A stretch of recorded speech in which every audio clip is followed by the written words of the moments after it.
Oxybenzone, otherwise known as BP3, is a compound commonly found in sunscreens and personal care products. Despite its widespread use, it has become an environmental concern due to its ability to act as an endocrine disruptor in both aquatic organisms and humans.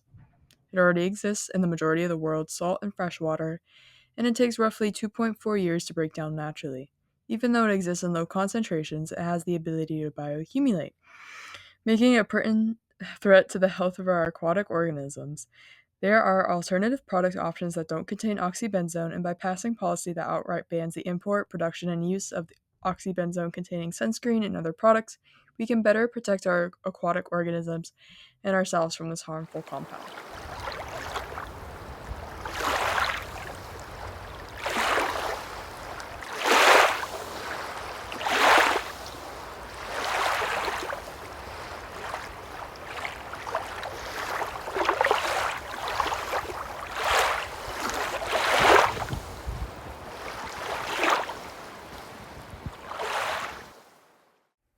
Oxybenzone has been shown to bioaccumulate, which means that over time in an ecosystem, it will build up as you go up the food chain towards your apex predators. It's been found in the tissues of fish, shellfish, crustaceans, and coral, as well as many other marine organisms. Has also been detected in human urine, serum, breast milk, and placental tissue. So what is this oxybenzone doing to us and to marine organisms?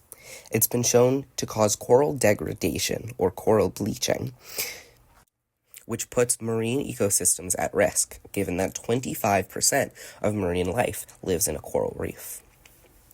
Oxybenzone also has been shown to have adverse effects in humans, particularly in its function as an endocrine disruptor. Basically, what this means is that it's a foreign chemical that takes the place that hormones would take in your body, and it impairs hormonal activity because they block these receptors. This can cause delays in humans in puberty, increases in birth weight, and lung abnormalities. It also causes behavioral and hormonal issues in marine organisms.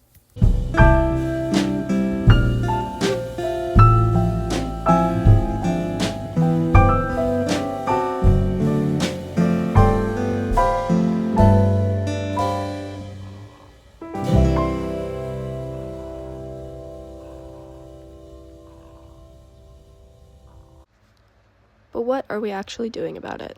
Nothing. Most of the global population doesn't even know that this is a big deal, let alone are making a conscious effort to stop the pollution. As discussed earlier, it is already seen to have effects on fish and aquatic organisms, and it isn't long until we see its effects in humans. There have been a couple of proposed solutions, such as water treatment plants or using aquatic plant filtration. However, we don't believe that either of these would have the effect that banning the ingredient would.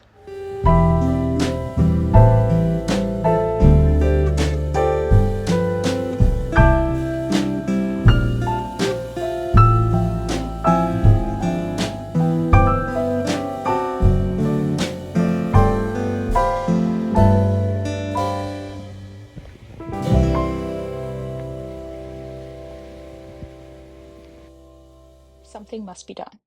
That is why we want to spread public awareness of the detrimental effects of this dangerous chemical. If people knew the damage their sunscreen and personal care products were causing to their health and the environment, they would no longer buy or use these products and would instead reach for BP3 alternatives. But even this is not enough.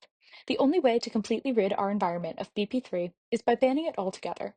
While passing policy is a challenging undertaking, it is both possible and plausible. BP3 bans have already been passed in places like Hawaii, the US Virgin Islands, and the country of Palau, just to name a few. With enough public awareness, this issue can be brought to the attention of lawmakers and generate enough interest and outrage to justify action. Given the overwhelming negative effects on both people and the environment, and the fact that cost equivalent BP3 free alternatives already exist in the market today, a policy banning BP3 would likely have bipartisan support and pass easily. But until then, we must do our part to keep our environment free of BP3.